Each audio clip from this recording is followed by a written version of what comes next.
EWTN Vatican Bureau hosted its second Roman night on January the 20th in Palazzo Cardinale Cesi, a palace built in the 15th century and a welcoming home for pilgrims wishing to experience Rome's history and beauty.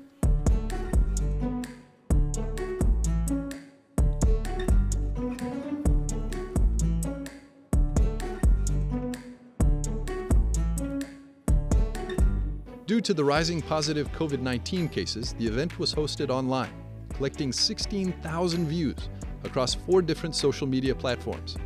The theme of the panel discussion was inspired by Pope Francis' message on the World Day of Peace, celebrated on New Year's Day. Peace is both a gift from on high and the fruit of a shared commitment.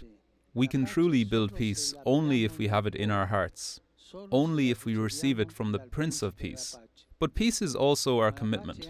It asks us to take the first step. It demands concrete actions. But what does that mean for our everyday lives? How can we build world peace on a daily basis? Please join me in welcoming EWTN Vatican Bureau Chief Andreas Stonehauser sat down with 3 experts to find out how we can be instruments of peace. Dr. Claudia Navarini, a moral philosophy professor at the European University of Rome, begins by explaining what peace is. On the one side, peace is a result, an achievement stemming from a series of moral actions, both on a personal and a social level. And on the other side, peace is a process. It's a continuing work that has to be performed and improved. So it's something which is never ended, never completed. Thank you very much indeed.